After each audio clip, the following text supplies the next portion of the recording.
Hello,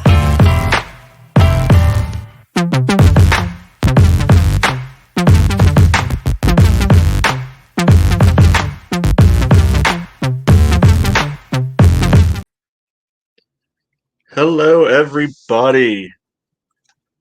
This is another episode of River City 93, and this episode we're going to answer one key question tonight. Do you remember the 21st night of September? Because I'm pretty confident that Kickers fans will remember this night for quite a while, as the Kickers ran up a nice 3-0 victory over Lexington on Saturday night. Joining me, this is Matt, by the way. Elliot on vacation. He's not allowed back. Joining me to talk about that and the Kickers win, Caden Chenier. How are you two doing? Pretty good. Doing all right. Voice is still a little shot, but that's a good sign of a successful Kickers weekend. Yes, it's the happy horseness instead of the rage horseness. Yep. Yeah, those are two distinct, different types of horseness, and we love the happy horse. Yeah, Chenier, how's the Great White North? Well, it's not white yet. I mean, today we actually dropped into the 60s, so I actually got to wear a sweater today, which is actually a breath of fresh air, because coming from Virginia, where it goes from blistering hot to winter's just showing up with no fall in between, it's great to actually have a fall sweater weather. There we go. The leaves have started changing, I assume. Oh yeah, it's starting to look real nice. It's taken a while, but I think probably by halfway through the first week of October, that's when you'll really start to see the colors pop. We're still seeing a lot of green right now. Well, we saw a lot of green on Saturday too. Lexington wears green, and that green is fading fast. Let me tell you, much like the leaves. Much like the green they spent on their new stadium and their players and all the things, the over $80 million they invested. Hey, ooh, yeah, you got to build a stadium for still nobody to come. Yeah, Kentucky's only about, what would that be, 35 years behind the times now. They haven't started learning about Field of Dreams yet. If you build it, they will come. They've only got the first half of that down so far. Mm-hmm. All right. Well, talking about teams where people show up to watch them play. Let's talk about the Kickers. So, third game in a row where it's mostly the same 11 out there to start off with. Only one change from last week down in Charlotte. We saw Guy Franco move to the bench, and Cella, I'm not going to try to say his first name, but I know his last name is Cella, come in at center back. Otherwise, same group. James Sneddon, still in goal. Maxey, Griff, Cella, Simon in the back. Dakota, still rocking the defensive midfield spot. Getting support from Zaka and Joao up there, and then front three of Sierakowski, Bill Hart, and Chandler O'Striker. Mm-hmm. Goldwire, as he's become known. Yeah. So when you saw this lineup again, initial thoughts? I think the biggest call for me was whether or not Sneddon was going to keep the number one spot. He's earned it, but kids are kids. So you can't necessarily say week to week that, he's still a kid. So I was impressed that he had earned that. Obviously that goes to show that he's doing something well in training as well. The games are not the only places where the keepers are being assessed. So the fact that he's doing enough week to week. Again, I think I said this last week, but the game against Spokane was all pressure off, meaningless cup game. And last week didn't gain any significance until we won it the end. So this was the first match where you could truly say the pressure was on, probably since the Henny Derby. So the fact that in those circumstances, Sneddon still was picked as the number one, I think really, really says a lot. And I mean, by his performance, he absolutely earned it. Yeah, I agree. If it isn't broken, don't fix it. Sneddon, for the past couple games, he's been, standing on his head, doing his job. Okay, I wouldn't say standing on his head, because the last game was, he didn't have too much to do, but he did. Every time he was asked to do something, he did it well. If if if he's hot, keep him in, and if he's doing well, keep him in. And even if he's young, he's performing well. He's performing at a high level. Um, Today he was lights out, or I should say yesterday he was lights out. He really made some great point blank saves, coming out, being very brave, being very strong. So I'd say keep him in, keep him in. Yeah, and for me, I think what we've been seeing over the last almost month now, because we've had an off week mixed in there, is the difference between playing your best 11 players and playing your best 11, right? I think a lot of times there's this idea that it's almost like the like FIFA or Maddenification of everything. Like video games give a lot of people the ideas of, okay, well, put the guys with the best attributes out there, they're clearly going to give you the best results, and that's not what happens in reality. And I think we're seeing that right now.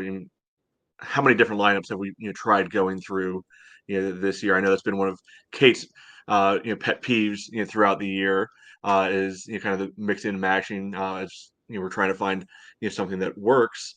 But first time that this team has actually rattled off positive results in a row now. It's not been with what I think anybody would have immediately said are our top players in there. Our arguably two best players have been on the bench the last 3 games, essentially. You can argue that even a couple other bigger name players aren't regulars in the team right now. But this team's winning right now. So it's how the pieces fit together rather than just who's got the stats, who's got the profile to everything. Mm-hmm. Yeah, I agree. It's just with the players on the field, they complement each other, and I really think Chella did fit in just right. Beside Garnett, they worked well together. They did a good job, and he was the only new face compared to last week. And apart from that, the rest of the team, they just gel well together. They know where each other are. They complement each other all over the field, especially when you look at that midfield three that we talked about, the Dak, Gameiro, and Zaka. That midfield three, I think, overall, in terms of chemistry, in terms of the way they work together, the way they complement each other, is our best midfield three this season. It's a well-balanced midfield three. They defend well, they attack well, they provide well, they hold the ball fairly well. I think we need to stick with that as long as we can. As long as these three guys are healthy, they need to be on the field at the same time. Mm-hmm. Yeah, I think one of the things that they also don't do, which we've needed, is they don't try to hold on to the ball too long. None of them do. They have different roles, so they're all doing different things, but that's one of the things that I appreciate. It feels like the team is moving the ball a lot more quickly and with a lot more directness and a lot more intentionality. The possession-based style that we've talked about it 1,000,001 times, and I think we've ever had anything good to say about it. They're still good in possession. They still possess the ball, but the goal is not possession. Three of them in different ways are looking to distribute the ball to someone else, or to just not have the ball on their foot for tons of time. I mean, when they do, wow, when he took it into space from near like the center circle, and brings it to the 18-yard box and rips a shot, that's fine. I have no problem with holding on to the ball in that circumstance. But instead of, just looking to play sort of slow, uncreative passes around the midfield for 40 minutes out of the 90, they actually, in different ways, all look to move the ball around the field much more quickly. Yeah, absolutely. And yeah, I think the challenge for Darren and his staff is that when you roll lineups like this out here and it works, you look like a genius. But then the second it stops working, you know, idiots like us, start calling for your head like, why did you think that would keep working? Why aren't you playing Vinyals more? Why aren't you doing this? So I applaud them for having the gumption to be able to keep with this and being able to see what's working and resist that temptation to put again the guys who have been carrying you for 2-3 years on the field when for whatever reason the results haven't come with them previously. I reserve the right to change my mind on that if something goes wrong in the future, of course. Yeah, well, our run-in of games might look a little different than the past 3, which we kind of took a lot of teams by surprise, I think, with this one. But hopefully this team now doesn't sort of get found out in our upcoming string of more difficult matches. Yeah. Good problem to have. Good problem to have. That's a next week problem. Exactly. So I mean, I think to be honest with you, I'm okay with it because when you bring in players like Neil, like if for example you were to wait, so who did Neil come in for? He came in for Bill Hart at halftime, who thankfully looked like he was walking around okay post game because did not look great when he went down late in the first half. No. Yeah. But like if you were to bring in Neil for, let's say, for example, this system isn't working next week, we get found out. You bring in Neil for Dak and you drop Zaka back at the 6. Now we have a completely different type of midfield 3.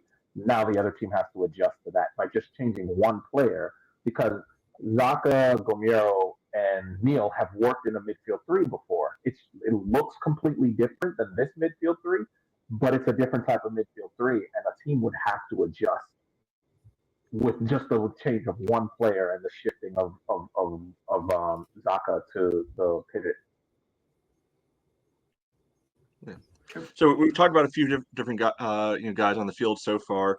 Talked a little bit about Sneddon. You've talked a little bit about Joel, but who else stood out for you, during the game? And we'll kind of go over the big picture stuff first, and we'll drill into the the goals and other fun items that happened on the field. But big picture, who were your star performers on the night?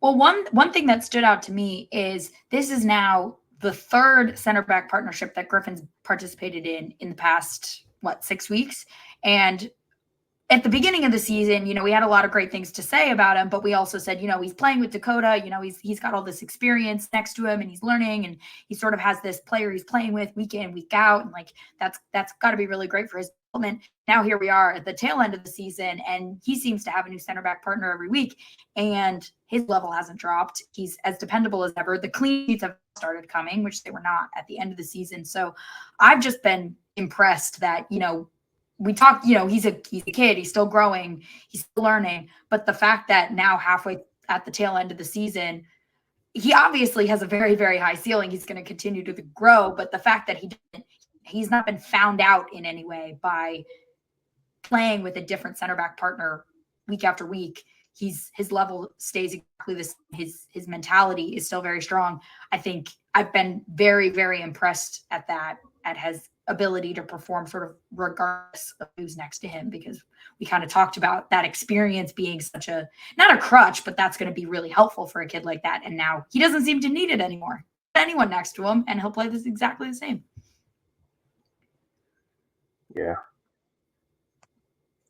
Schneer, you have anybody else stand out for you, in the game? On several occasions, especially in the first half, Schenfeld was a lot more attacking than I would have expected him to be with that backfield, with that back four. Um, he was driving forward with the ball. He was um, trying to create things on that left side. I think he did a very good job and still had the balance of still being holding true to his responsibility as a left back and covering when it needed to be covered.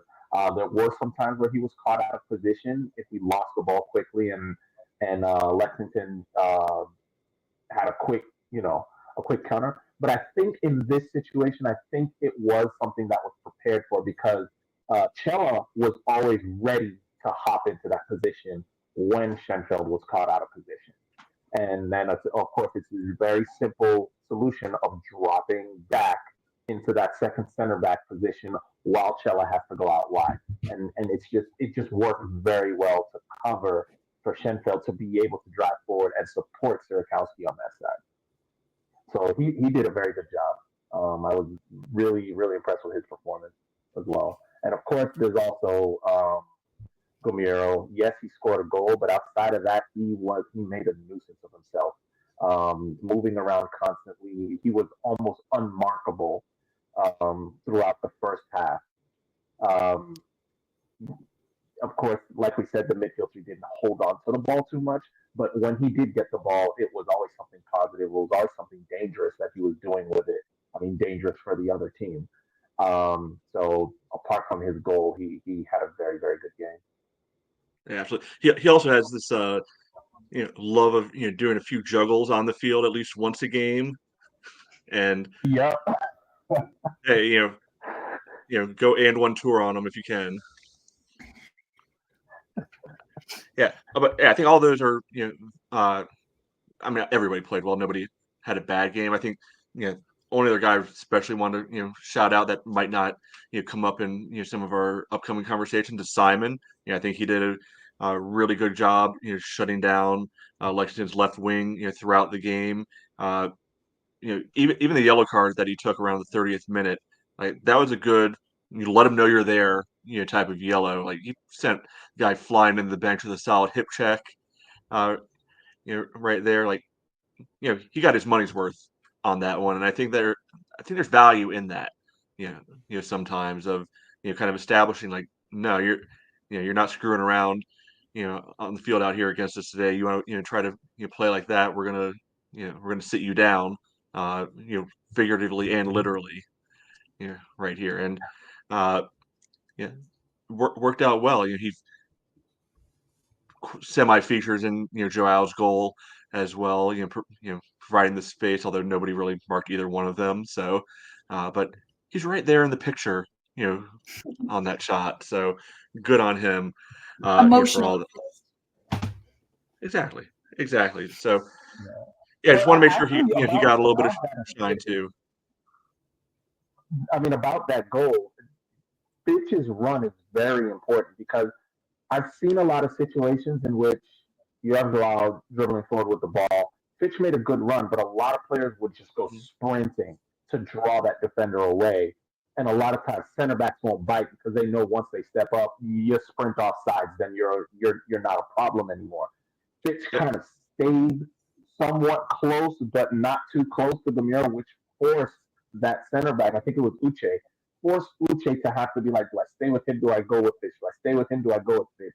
And once you force a defender to have to think like that, that's when it just opened up the space for him to take that shot. yeah. So great, Hold, great hold, hold that subtle hold that movement. thought for right now. Let's go into these goals sequentially. You know, so that way we're uh, you know giving the listeners a better track of what the game looked like. Uh, so 0-0 going into halftime.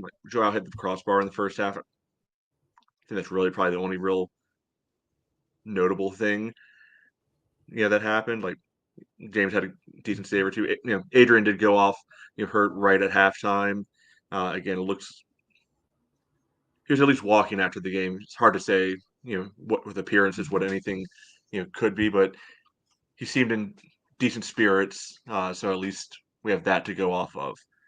Uh, as we get in the second half, first thing I just want to be able to point out is these teams were out there ready to play, and then Amal Knight, the Lexington goalkeeper, has to go on a sprint back to the locker room. Presumably, he had to go to the bathroom. Play gets held up a good 5+ minutes, right there. So, and whatever he did, I don't. Based on how he played that second half, I don't know if he finished any job. It didn't help.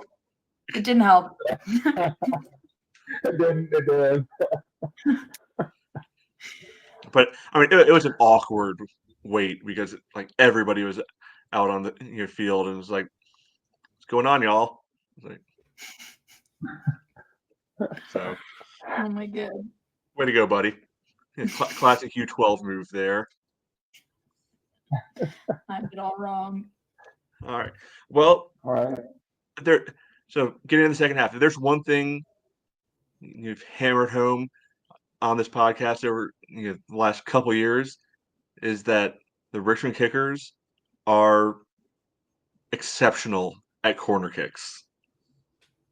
And guess what? They still are. So Oh yeah. that man again, Chandler O'Dwyer, it doesn't matter what you do, you're not stopping him. If you give us 2 or 3 corner kicks, he's going to find a way to put one of those in the net. And we didn't just get regular standard flavor Chandler this time. No. Mm-hmm. We got spicy Chandler. He took our criticism to heart to not play balls to his feet. Yeah. He heard us say that and said, "I'll show you what I can do with my feet." Respect. He channeled his he channeled his inner what was his name? Oh my goodness, Olivier Giroud with the scorpion kick. Yeah. So to again, walk people through it in case you somehow are listening to this and didn't see the game or the highlights. A, thank you for listening, to us. B, interesting choice. We get a corner kick. This is probably the second or third one of the half already. An earlier one had almost led to a kind of a pinballed goal where Simon got a look on net and it was saved. But Joel plays the ball in, and it just kind of gets into the mix. So this is down at the scoreboard end of the stadium. So Kate and I were out completely on the other end, out there. To us, it looks like the ball just kind of bounces around and finds its way into the net. Didn't have the slightest idea what really happened at all. Mm-mm. Fast forward to like a substitution or something going on. People start looking at their phones, the highlights, and it's like, oh my, because Chandler O'Dwyer takes that clean out of the air, not with his head like he's done at least half dozen times this year. No. The ball's behind him, and he sticks his big old foot out, and heel flicks it in, scorpion kick style, directly into the corner of the net. I would give him full credit saying that he aimed it right there too. You know what? Whether it's true or not, I'll never know. But he's earned that credit now. Mm-hmm. To be honest with you, if he does not win goal of the week, I think there needs to be some serious questions asked of USL League One, because that was class. I mean, the way he just realizes, you can kind of just see when I first watched it, I didn't see what happened either. In live action, you can't really see what happened, and then when it goes into slow motion, then I see him. You can kind of see he realizes this ball's behind me. I'm not going to have time to adjust my feet to back up to put it in front of me. And he just lifts his foot up and flicks it. And it was just, strikes it perfectly. Just a beautiful touch. That's goal of the week for me, for the league. Mm-hmm. And I feel like I've said this every time he scored. We've been waiting for a player who just, they don't need to think. He obviously did think. Sometimes we say he's better when he doesn't think. He did think. a huge thumbs up for him for that. He readjusted. He got the right part of the body on the ball. But a player with just a nose for goal, like they're in the box, they know where the ball is, they know where the goal is, and they will get the ball in the goal. It sounds easy, but there's a reason there's some players who score a lot of goals and most of the rest of the players who play soccer do not. And it's because some players have an instinct for it and others do not. So I've said it before, the fact that this natural born goal scorer, this fox in the box, has been rotting in defensive central midfield for his entire career is shocking. It's a sham because he just has that instinct. He knows where the ball is. He knows where the goal is. The ball goes in the goal. It sounds easy. It's not. The score would be 15-10 every week if it was that easy. So he shows again and again that when you put him in the right position, he's not, Lionel Messi. He's not going to create goals out of nothing. Rude. You put the ball. Apologies to every footballer on planet Earth who is also not Lionel Messi. But, in the right circumstances, he will score goals. He has scored goals this whole season long in every competition he's played in. So it's him playing as an out-and-out striker. Because we've seen him also play forward, but not as an out-and-out striker, and he did not score goals. He was sort of caught in this quasi-attacking midfield winger position. The goals disappeared. Put him as a striker, get the ball in a good position, he's going to put it in the net. Yeah. I feel like if the team can be able to get like audio coming through the scoreboard too, like for Chandler, they should just have the Liam Neeson clip from Taken where he's on the phone, telling the guy, I have a very specific set of skills. I will find you, because that I feel is literally Chandler. He has a very specific skill set, and if you let him access that, he will punish you every single time. Yep. And also, they both talk funny British accents, so it works. Yeah. And that was great. That was Chandler's goal and Joao's assist. And then throughout the rest of the match, both of that would add the other to their. Well, it's also a little inverse of last week as well. Exactly. Yeah. So, some guys just click well together. It's kind of the theme of the night, and those two guys seem to have found, a connection out there. All right, so let's get into the second goal that Chenier was getting really excited about earlier. That's like possibly the least interesting part of that goal, play for me though, because if you watch the whole highlight, of it, that play, starts deep in our own end, with our guys getting a little bit of possession trouble. They have to play the ball all the way back, to Sneddon, who gets a little bit of pressure on him, but the ball goes out towards the wing, and I can't remember, who it was who knocks it down out there. Maybe Neil. That doesn't matter. Not the point. But he's able to keep the ball inbound. Kind of falls to Sierakowski, and he gets a touch, and then plays just an amazing, changing the field ball to Joao, which just releases him. And then Chenier, I'll let you take it from here. Yeah, no, that ball from Sierakowski was chef's kiss. And you see Joao is in open space. Like, he doesn't have anyone within like 8 yards of him. And so now he's driving forward. And as I was talking about, Simon is running alongside, making that quasi overlapping run. And he doesn't fully commit to the overlapping run, which puts Uche, the defender, in kind of a no man's land. He's kind of straddling the fence of whether he should close Joao down or whether he should stay with Fitch. Because if he completely goes in and closes Joao down, then Fitch is wide open, and literally Knight is at Fitch's mercy. If he goes to Fitch, then Joao has an open, clear path towards goal. So he puts himself kind of in limbo where he's doing neither because of Fitch's run. And because of that, he's kind of standing in a position where he's kind of blocking Knight's vision of the ball. And I think Joao realizes that, and that's why he slots it to that near side. Because I mean, a lot of times when you see players go for the shot when they realize that the goalkeeper is unsighted, they'll go for the far side. They'll go for whichever side the goalkeeper is farthest away from. And I think when Knight kind of sees him wind up for the shot, he's expecting to dive to his right, and his weight is already all on that right side when Joao takes the shot, and he slots literally almost right next to him. He just launches that ball right next to him, between him and that post, and there's nothing he can do about it because all his weight is on his right foot. So that was a beautiful shot by Joao, and it was really really lovely to see him, to see his celebration. At first, I was like, "Where is he going?" And he runs straight to, I think that was his mother, which that that just it just warmed my heart to see that and to see how happy she was to see him score that goal.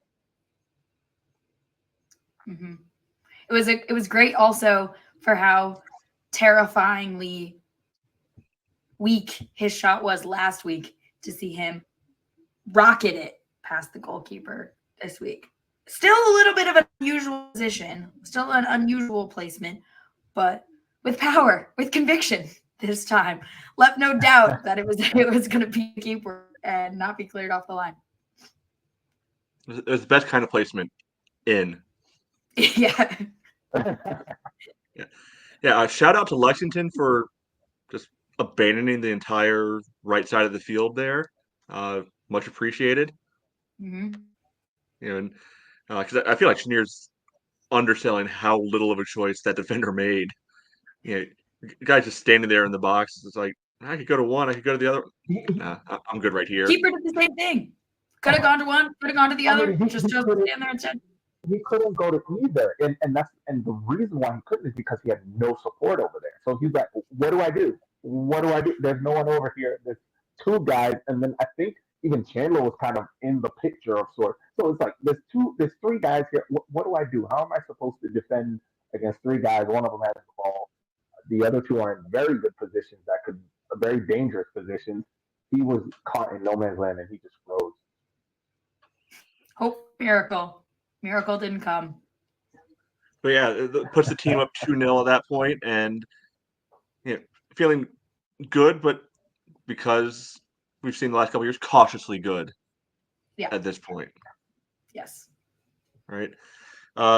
In the meantime, a couple more changes come about. We saw the official debut of Josh Kirkland around like the 75th minute or so. He came in, onto the wing, and he almost got himself a goal. Yes. Okay, I know you were looking. You were really looking closely at that one before the show, watching the replay about 15 times. Yeah, I really feel like the keeper got a glove to it. I mean, I don't think it, but it just it didn't look like it rolled away. It was so close, and Knight was at full stretch. I mean, they called it a goal kick, but I don't know, like especially with the angle, it was so tight. It just skimmed the far post. I mean, that obviously putting a little curve on it, a little bend on it is a big skill, so it's understandable it might not be in everyone's locker, but it really looked like the keeper was the one who really got a fingertip to it and made sure it went past the far post. So I don't know, maybe I think the refs might have got that one wrong, but of course with the camera quality in USL 1, we will never know. Yeah, it's one of those things. It's very confusing because for me too, when I was watching it, it looked like Knight got at least a fingertip to it, but you didn't see any argument from any of the Kickers players, so I don't think they thought he got a touch to it. But I'm like, it clearly looks like he did. Why are you guys not arguing for a corner kick? Right. I was a little confused. I was like, you know what? Whatever. That was a great run by Kirkland, though, and he was a bulldog for the 15 minutes that he was in there. I guess his instructions were go run hard. Mm-hmm. That's what he did. Yeah. Yeah. At worst, be a nuisance, for 15, 20 minutes. And he was everywhere. Yeah. I mean, it would have been great if he got the goal, but the mere fact that, he got the chance and he just took off, going for it. I think that's the sort of thing that we haven't always seen this year, is that willingness to be direct at times, that willingness to go, but also that willingness later on to get stuck in coming back, that and being just a complete pain for the other team. Yeah, he made a few really clutch clearances out of the box after the 90th minute during those sort of endless 8 minutes of stoppage. People just kept going down, kept getting injured, fouls. It was like a really annoying. And again, even with a significant goal cushion, we've seen worse. I will never forget that Fuego game. So I can never take a multiple goal lead for granted against these kickers at City Stadium. I'm happy to have been proved wrong to many more, but we've been taught. Well, Kate, the good news is that there's 8 minutes you were talking about. We weren't up 2-0. We were up 3-0 instead. Yeah, because the man who you could say lost his spot, came in at halftime, Neil Vignoles, and he says like, "No, thank you. This is my position still. Let me show you." Feliz cumpleaños a mí. Exactly. Yes, yeah, the birthday boy definitely came in and showed what he's capable of. But it's one thing that I'm starting to realize with this Kickers team is that there is a balance, and this is one thing that I have noticed in the past is before Neil, we had Joey G. We always need to make sure that we have one of those players that's just mercurial, that's just can do things with the ball and just create something on their own. And of course, when you think of that, you think the players that come to mind in terms of that are players like Lionel Messi or Ronaldinho or Brazilian Ronaldo and players of that ilk. But I feel that Neil kind of gives that to us. So in this situation, I think this was a very good situation to bring him in the second half. So now Lexington has to adjust to someone who has the ability to dance through 3 or 4 of them and create some problems that now they have to adjust and deal with differently. And in that situation, he ghosts his way past like what 2 or 3 players, Mm-hmm. Gets the little sneak assist from O'Dwyer and just rifles it. And when I watched it in live, you could see that no one was expecting that shot, and you could see Knight even dives late, and that's why he doesn't get to it because if he's expecting that shot, I think Knight would have saved that. But he's not expecting it. No one was expecting it, especially with that kind of sort of pick and roll from O'Dwyer. He was not expecting the shot, and Neil just he's not expecting that shot. He's not expecting that shot from Neil Vignoles right there. He's not doing anything in the film room because Neil loves shooting from that exact area. Yeah, that's true. That's true. He loves shooting from there, but in that situation where it looked like the ball got caught up between him and O'Dwyer and with defenders all around, I don't think anyone expected him to take that shot. It's like, yeah, that's your opportune spot, but you're crowded kind of. But that didn't matter to Neil. That doesn't matter to him, and he's one of those players that can bring that. And that's why even if the midfield 3 that started this game is our best midfield 3, I think Neil Vignoles should always be there, should always be on the bench, should always be ready to come in and create some magic because that's what he did. And there were some plays before where he created some magic, where he wrong-footed 2 or 3 defenders one after the other. He's that player that can give the other players the time to get into good positions, the time to put themselves in good places for us to move forward. But if we don't have someone who can hold the ball and cause trouble to defenders, it's kind of a ping pong, pass the ball around and figure out something, kind of like almost like basketball plays that you'll see if it just continues. And Neil just brings that. All right, everyone, calm down. I got the ball. I'm ISO somebody, everyone get in position while they're looking at me, and it just worked. Yeah. Also, it could just be that we were up against a crappy Jamaican goalkeeper and focus on the crappy Jamaican part. Oh, don't let Elliot hear you say that. Elliot's going to report this episode. He's going to get taken down. I think also that's the type of like it's the type of low probability shot at a team like the Kickers when they've been at their sort of lowest in terms of confidence and the sort of like nothing's going our way that they don't take. And it's nice to see a team confident, players who are confident, who are saying, yeah, like maybe this isn't tactically, if you drew it up, it would be like 100% of going like your XG or whatever. And just saying, you know, I'm going to have this. It's my birthday. I'm going to take this and it go in, because we've seen a lot of things come off for the Kickers over the course of the season. So it's kind of nice to see the pendulum swing a little bit more towards, yeah, sometimes it's not because it's the most like tactically perfect exact situation, but because you're a damn good player who can put that shot on frame, you can get yourself out of a tricky situation and get the shot off, and you should take it when you can and not focus possession. We have to keep the ball. The priority is that the other team does not have the ball. We have like the most high quality. No, just take the shot. It'll go in. When you're a player as good as Vinyals is, the ball's going to go in the goal.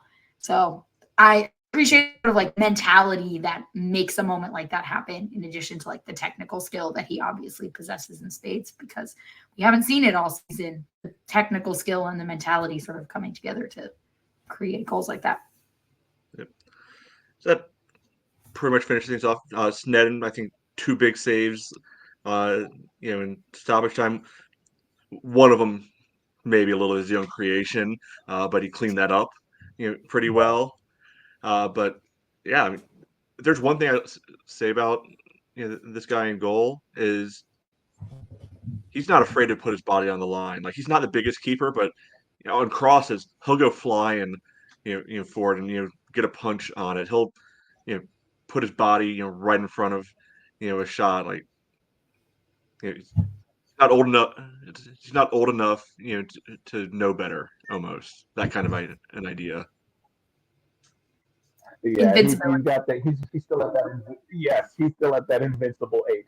But yes, no, he definitely he showed out, especially in that second half, when Lexington started to get a little pissed off that we were putting them through the ringer. But yeah, as you mentioned, that one shot where he comes in, he goes for the catch and spills it. But the way he reacted to that, I mean, that is because, to be honest with you, that type of spill, a veteran could on a bad day spill the ball that way. But his reaction to spilling the ball was a very mature and experienced reaction, in terms of immediately just thinking, all right, get myself big as I can, run towards the ball, and get big and block it. And he did a fantastic job. You could see he was completely dialed in for the whole 90 minutes. One aspect of goalkeeping I think is not highlighted enough is the fact that even though he's young, he is still in command of that box. He's still directing defenders where to go, directing everyone who to cover, who to mark, when to close down the shot, when to stay in position. He is a complete goalkeeper, and I think he has a very, very, very bright future. Yeah. All right. That kind of wraps up that game. Before we fully put a lid on the Lexington game, though, I think it's really important that we continue. We share resources with the community. We bury them, much like Cade and company did in the stands. Yep. So if any of our listeners from the Lexington area are concerned about their job security in the upcoming season, I hear that your team's going to be going through a lot of changes, promotion, self-promotion. There's this shiny new stadium. The expectations will be even higher. And I fear some of these contracts that you all signed lot of money involved. I was hearing as well. You all need to hear that. That if any of you, might be needing alternate plans, once this season wraps up, I really encourage you to call 859-267-2223, the number for the Lexington Career Center, Unemployment Resources. I really think that they'd be a listening ear and they might be able to help you find another option that's better suited to your talents if footballing doesn't look like your career is going to be panning out in the area. We really send our best. We realize that this was a tough match. This has been a difficult season to come to terms with whether or not football is really your long-term career. But I think the Career Center could really help you out. Yeah. And if you got to ask if it is, maybe you already answered your own question. And if it is, well, we'll be delighted to welcome you back to City Stadium next season wearing colors from another club, I assume, because you certainly won't be in the championship. Yeah. Yeah. That also goes for you, Darren Powell. No, you might. You're one and done, and over there. Yeah, maybe they'll find players who know how to play in front of people. That's probably going to be a benefit to them moving forward because that They ain't have working big out for them. plans. Capacity's what? 14K, 12K? They I got don't think big it's that plans. I think it's like an AK stadium, but even then, you watch their women's games. You watch a couple of men's games that have been there so far. Yeah, I mean, it looks like a bad Open Cup game for us. Oh, it has a capacity of 7,500 with the capacity to expand to 11,000. So I don't know. They'll be needing that anytime soon. No, it's gonna be a while. Yeah, that's all right. They'll all just get ready for good old Big Blue basketball season, and then I'd say they'll stop pretending about they care about soccer, but clearly nobody's pretending in the first place.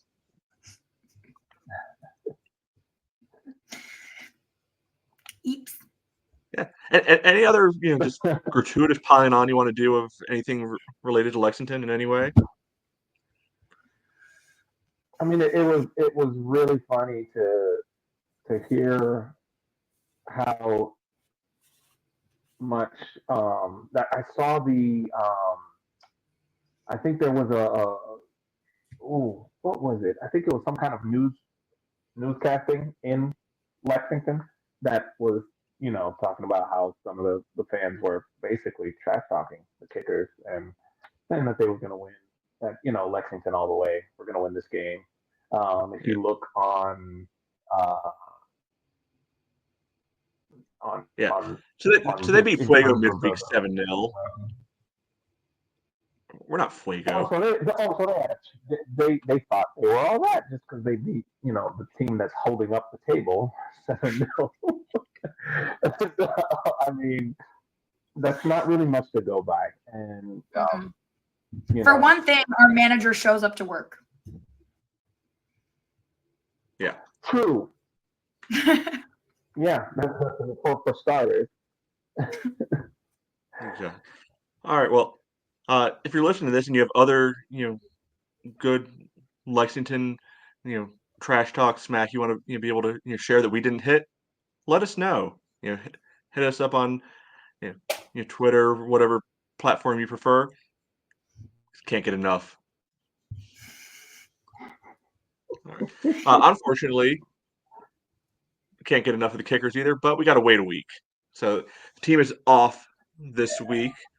It's the Jaeger finals, so we are all no-co, right now. But then we'll pick it right back up, the following week, home against Omaha, and patterns might actually be in the Kickers' favor because, do y'all recall what Charlotte did right before they played us? Yes. No. They played. They had a nice midweek game. I remember what they did when also on Saturday night when I was hoping for them to win, and then they didn't. Yeah, they're terrible people. So, but yeah, Charlotte midweek game, and then we could beat them. Lexington, They just played midweek, and we talked for the last 50 minutes about how we just whipped that ass all over the stadium, right? Omaha's got a Wednesday game right before they come to play us. Ooh. So look, they're a good Watch out for team, the midweek. first place caliber team, but we've been feasting on teams coming in on short rest, and they'll have to travel. So Mighty James Sneddon will have had a too. week off. right, so things might be trending in a good direction, for the guys. But yes, clear your calendars. Your Saturdays for October are meant for the Kickers now. It's crunch time. The team is currently in 8th place on a tiebreaker. So Kickers are in 8th on 19. Tormenta 9th on 19. Remember, wins are the first tiebreaker, not goal difference. Thank goodness. Chattanooga's sitting there on 17. Lexington's on 17. All of us have 4 games to play. So there's everything to play for, right now. And, good news, we're playing from the top instead of playing from behind at the moment. And still have an away game at Tormenta, still have a home game against Chattanooga. But I would love it if the team can be able to get a little bit more of a buffer in the meantime. If they can be able to get even 1 point off of Omaha, that could be all the difference when it comes to the end of the season. Yeah, so at this point for that October 5th game, I'm hoping for at least getting a point off of Omaha. If we can get a point off of Omaha, that puts us in a very good spot because at this point right now, South Georgia don't look like they know how to win a game. Chattanooga have lost almost all of their last 5 games, bar a draw. And then you're ending with Charlotte Independence, who we've already beat away. Hopefully, we can get a nice little win or at least a draw against them on the final day. So the 2 teams that are in closest competition with us haven't won a game in their last 5 games. Right. So that puts them. Yeah. So also on the 5th, Lexington will go to Greenville, which you would think would be good, but Greenville just choked it against Fuego. So who knows? And they're surprisingly not very good at home on their crap oversized football turf field. Chattanooga's got Knoxville. You got to hope that will work out well. And Tormenta goes out to NoCo. So in addition to your Kickers colors, we're secondary supporters of Greenville, Knoxville, and NoCo, for the foreseeable future. 4th, 5th, and 6th. Yeah. I don't care about any of those teams if they finish 1st through 7th. Not my problem right now. Yeah. If they're playing one of the teams we're up against, I'm in for them, and we'll deal with whoever's first as long as we can lock up 8th. That's a later problem. Yeah, so that's what we got, coming up ahead. Also, I think it's important to point out the Kickers are 3-0 in the Megatron era. Give us more big screens. We'll get more big results. Scientifically proven. Yep. Yeah, Exactly. So off season, let's get the LED dashboards, all over the stadium. Let's, just completely trick it out, and we'll never lose again. We have to keep adding one though each week to guarantee the win the following week. We can't put them in all at once. We have to save them in case we might get scared and there's a dip in form. Yeah, nobody in the world has ever said, "Oh no, I wish I had a smaller TV." No one. No. Bigger go home. Chenier, Kate, any final thoughts as we wrap up a very successful September? to many more. Yes, absolutely. Take a break, enjoy this 3-0 drubbing of Lexington, and be ready to show up and be loud at City Stadium against Union Omaha on the 5th. I will not be there, obviously, but I'll be there in spirit. Um, let's go. Let's go. If we can get a point off of Union Omaha, I'm pretty sure that we've got a very, very good chance of being in that playoff spot. Look, Chenier, I'm gonna lay it out here right now. If we make the playoffs, there's decent likelihood we're gonna run into Omaha. Maybe slightly less chance of Madison. Prefer Omaha, just because I don't want Madison to have first for incredibly petty, selfish reasons.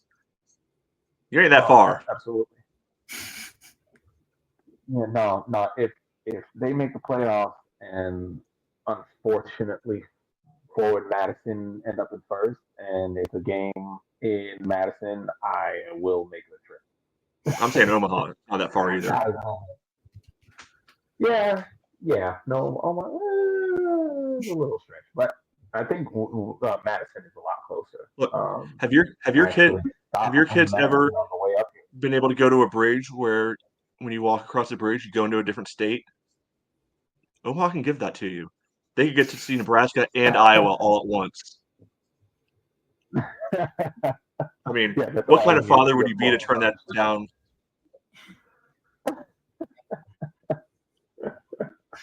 Oh boy, yeah. No pressure. All right, I heard a yes. Cool. Well, next game, October 5th, home against Omaha. Be in October, but to close it out, much like the way we opened it. Remember, 21st night of September, how the Stars stole the night away, because they did. Thank you all, for listening. Follow River City 93 on any, on all platforms, and we look forward to talking to you all next time. Bye.